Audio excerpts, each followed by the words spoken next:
തെരഞ്ഞെടുപ്പ് ഡ്യൂട്ടിക്കെത്തിയ വിജിലൻസ് ഉൾപ്പെടെയുള്ള യൂണിറ്റുകൾക്ക് യാത്രാ ചെലവ് ലഭിച്ചില്ല. ചട്ടപ്രകാരം അഡ്വാൻസായാണ് തുക ലഭിക്കേണ്ടത്. എന്നാൽ തെരഞ്ഞെടുപ്പ് കഴിഞ്ഞ് ദിവസങ്ങൾ കഴിഞ്ഞിട്ടും തുക ലഭിച്ചില്ല. 2250 രൂപ യാത്രാബത്തയും ഫീഡിംഗ് അലവൻസ് 500 രൂപയുമാണ് ലഭിക്കേണ്ടത്. തുക ലഭിക്കാത്തതിനാൽ സേനയ്ക്കകത്ത് അതൃപ്തി പുകയുന്നുണ്ട്. ഷബാസ് അഹമ്മദുണ്ട് വിശദാംശങ്ങൾ നൽകാൻ. ഷബാസ്, അഡ്വാൻസായി നൽകേണ്ടതാണെന്ന് മാത്രമല്ല, അപ്പോഴും നൽകിയിട്ടില്ല, അതിനുശേഷവും നൽകിയിട്ടില്ല. എന്താണ് സംഭവിച്ചത്?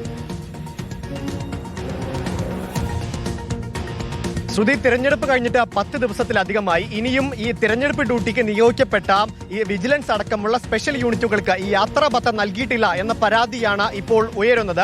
സാധാരണ ചട്ടപ്രകാരം ഈ തെരഞ്ഞെടുപ്പ് ഡ്യൂട്ടിക്ക് നിയോഗിക്കപ്പെട്ട ഉദ്യോഗസ്ഥർക്ക് അഡ്വാൻസ് ആയാണ് TA നൽകേണ്ടത്. ഈ പോലീസ് സേനയ്ക്കകത്ത് പല വിഭാഗങ്ങൾക്കും അത് ലഭിച്ചിട്ടുണ്ട്. പക്ഷേ വിജിലൻസ് അടക്കമുള്ള ഈ സ്പെഷ്യൽ യൂണിറ്റുകൾക്ക് അത് നൽകുന്നതിൽ ഒരു തടസ്സം നേരിട്ടു, അല്ലെങ്കിൽ അത് ലഭിച്ചിട്ടില്ല എന്ന പരാതിയാണ് ഇപ്പോൾ ഉയരുന്നത്. ഈ യാത്രാ ഭത്തിയായി 2250 രൂപയും ഒപ്പം ഫീഡിംഗ് അലവൻസായി 500 രൂപയുമാണ് ഈ തെരഞ്ഞെടുപ്പ് ഡ്യൂട്ടിക്ക് നിയോഗിക്കപ്പെട്ട ഉദ്യോഗസ്ഥർക്ക് നൽകേണ്ടത്. ഈ പോലീസ് സേനയിലെ പലർക്കും അത് ലഭിച്ചിട്ടുണ്ട്. പക്ഷേ ഈ സ്പെഷ്യൽ യൂണിറ്റുകൾക്ക് പലതവണ പരാതി പറഞ്ഞിട്ടും അത് ലഭിക്കുന്നില്ല. ഇതുവരെയും ലഭിച്ചിട്ടില്ല എന്നാണ് നിലവിൽ വിജിലൻസിൽ നിന്ന് ലഭിക്കുന്ന വിവരം. അത് കഴിഞ്ഞ ദിവസങ്ങളിൽ പരാതി പറഞ്ഞതിനെ തുടർന്ന് കഴിഞ്ഞ ദിവസങ്ങളിൽ ഈ 500 രൂപ ഫീഡിംഗ് അലവൻസ് മാത്രം ചില ഉദ്യോഗസ്ഥർക്ക് മാത്രം കയറുന്ന സാഹചര്യമുണ്ടായി.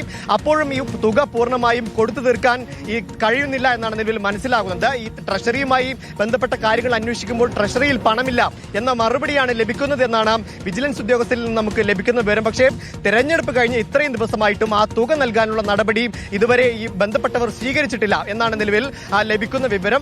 അതിനാൽ തന്നെ ഈ സേനയ്ക്കകത്ത് വലിയ അതൃപ്തിയാണ് പുകഞ്ഞുകൊണ്ടിരിക്കുന്നത്. ഈ അഡ്വാൻസായി നൽകേണ്ട തുക അതിന് മുൻപേ നൽകിയില്ല എന്ന് മാത്രമല്ല, തെരഞ്ഞെടുപ്പ് കഴിഞ്ഞ് 10 ദിവസമായിട്ടും ആ തുക നൽകാനുള്ള ഒരു നടപടിയും ഈ ബന്ധപ്പെട്ടവരുടെ ഭാഗത്ത് നിന്ന് ഉണ്ടാകുന്നില്ല എന്നതാണ് പ്രധാനപ്പെട്ട കാര്യം. ശ്രുതി, ശരി. ഷബാസ് അഹമ്മദാണ് വിശദാംശങ്ങൾ നൽകിയത്.